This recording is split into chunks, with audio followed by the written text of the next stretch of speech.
Pemirsa, saat lahir biasanya bayi akan menangis dan menunjukkan ekspresi. Namun berbeda dengan bayi Hiro yang terlahir dengan kondisi tidak berekspresi atau disebut sindrom Moebius. Berikut kisah bayi Hiro selengkapnya.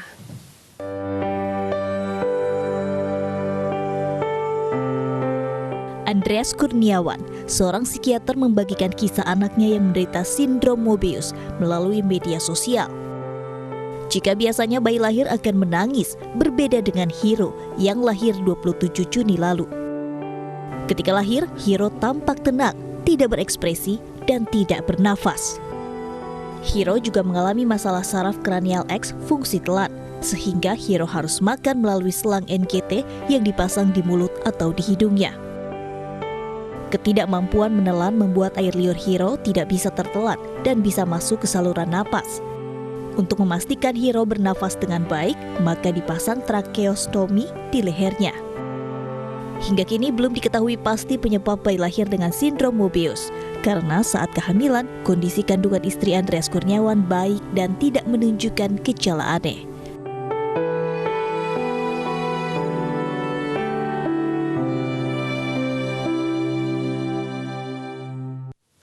Dan pemirsa, langsung saja kita berbincang dengan ayah Hiro, Bapak Andreas Kurniawan. Selamat siang, Pak Andreas. Halo, selamat siang. Baik, Pak Andreas, bagaimana kondisi Hiro saat ini? Hari ini Hiro sudah 1 minggu lagi sejak masuk IGD lagi. Jadi hari Jumat yang lalu Hiro masuk IGD lagi karena kondisi sesaknya, dia tersedak tersusuk waktu minum. Jadi perlu dirawat untuk memastikan jalan nafasnya baik-baik aja. Dan hari ini adalah 1 minggu tepat kayaknya dia sejak di rumah sakit. Oke, sindrom Moebius ini seperti apa kalau boleh dijelaskan, Pak Andreas? Jadi sindrom Moebius itu sebenarnya adalah suatu kondisi di mana saraf itu tidak berkembang dengan sempurna. Kalau kita ngomongin tentang saraf itu menggerakkan semua yang ada di dalam diri kita. Kayak kita mau mengangkat tangan, melambai-lambai, kita mau senyum, itu semua ada saraf yang mengatur itu. Nah, pada kondisi Hiro ini ada underdeveloped, yaitu kurang berkembangnya di saraf kranial ke-6 untuk melirik ke samping dan 7 untuk ekspresi wajah. Biasanya kalau sudah ada underdeveloped atau kurang berkembangnya 2 saraf tersebut, itu sudah bisa dikatakan sebagai Moebius syndrome. Nah, tapi Hiro ini dia lebih daripada itu, yaitu ada juga gangguan saraf 10, tadi yang dikatakannya saraf kranial X10 itu, yaitu untuk menelan. Itulah yang membuat kondisinya jadi makin lebih sulit, karena dalam kondisi biasa pasti bayi perlu makan. Nah, ini kondisinya Hiro buka mulut nggak bisa, kalaupun kita misalnya suapin atau kita berikan makan lewat mulut, itu dia mudah untuk tersedak. Dan bukannya susu itu masuk ke jalan makan, ke lambung, tapi masuknya malah ke saluran nafas. Baik, nah sindrom Moebius ini diketahui setelah bayi Hiro ini umur berapa? Maksudnya dari berapa hari setelah kelahiran? Karena tadi kabarnya pada saat mengecek kandungan proses kehamilan ini tidak ditemukan tanda-tanda keanehan. Betul sekali. Jadi waktu kami kan kontrol dengan 2 dokter OGIN yang berbeda ya. Jadi kadang-kadang ketika satu dokter OGIN sedang nggak bisa, kami ke dokter yang lainnya di rumah sakit yang sama. Dan memang tidak ditemukan adanya sesuatu yang mencurigakan ke arah suatu kondisi tertentu. Kebetulan ini kan mengenainya ekspresi wajah, sedangkan ketika kita melakukan pemeriksaan USG misalnya, kita memang tidak bisa dengan jelas melihat ekspresi wajah. Yang kita lihat ya bayi dalam USG itu dalam kandungan, mukanya gitu-gitu aja. Kondisi ini baru disadari tentu saja ketika lahir. Ketika lahir dalam hari H itu tidak bisa menangis, nggak bernapas dengan baik gitu. Nah, itu kita mulai curiga ada sesuatu. Tapi akhirnya nama Moebius syndrome ini sendiri baru kami temukan di hari kedua. Baik. Lalu bagaimana ketika bayi Hiro ini mungkin merespon untuk lapar seperti itu? Biasanya bayi kalau lapar kan menangis. Kalau bayi Hiro bagaimana?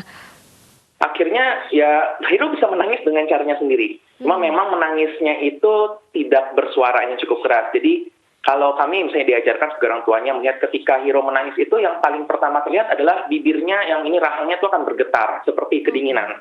Itu kondisi ketika dia menangis misalnya. Atau nafasnya yang semakin lebih cepat gitu. Kadang-kadang kita lihat juga mukanya bisa jadi lebih merah. Kalau kita bilang nih kayak tomat gitu. Jadi kalau misalnya wah bibirnya bergetar nih yang bawah atau mukanya merah, ini dia lagi menangis, nggak nyaman.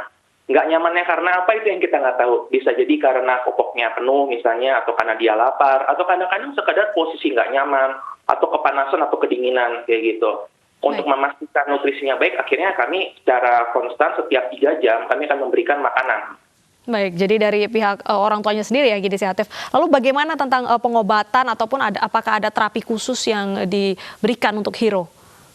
Kalau untuk terapinya, kita 1 tahun pertama ini targetnya adalah untuk mempertahankan hidup terlebih dahulu. Jadi gimana caranya dalam setahun ini kita memastikan jalan napasnya baik, kita memastikan bahwa dia tidak sering tersedak lagi, dan ya memastikan seperti bayi lainnya ya, imunisasi tetap berjalan seperti biasanya, berat badan ada target naiknya. Dan ya kita berharap setelah 1 tahun itu baru kita bisa menjalankan terapi untuk fungsi sehari-hari kayak belajar menelan mungkin, atau mungkin ya tadi belajar untuk berbicara, untuk menggerakkan mulut, karena kan satu keterbatasan adalah ekspresi wajah ini, termasuk gerakan mulut. Baik, kalau Pak Andreas dari penjelasan dokter sendiri, apakah kondisi ini nantinya mempengaruhi tumbuh kembang Hiro ke depannya?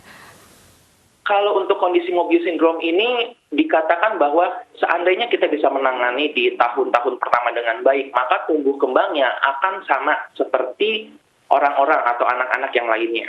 Dengan catatan bahwa tidak ada gangguan yang berat seperti mungkin gangguan jantung ataupun ginjal ataupun paru. Nah, salah satu masalahnya memang ketika setiap kali bayi itu tersedak akan ada gangguan di parunya. Kan paru itu harusnya isinya hanya nafas aja gitu ya, tapi ketika ada susu masuk ke dalamnya, itu sedikit banyak akan mempengaruhi fungsi dari paru tersebut. Nah, kondisi inilah yang nanti dikhawatirkan kalau misalnya sering-sering terjadi, mungkin perkembangan otak jadi nggak optimal atau terjadi kerusakan paru yang sedikit-sedikit. Ini yang mungkin nanti akan mengganggu tumbuh kembangnya. Makanya saat ini yang kami lakukan adalah mengusahakan supaya itu nggak terjadi. Baik, terima kasih Pak Andreas atas waktunya dan tetap semangat bagi keluarga serta istrinya terutama. Semoga bayi Hiro ini bisa sehat ke depannya. Terima kasih sudah bergabung bersama kami. Terima kasih.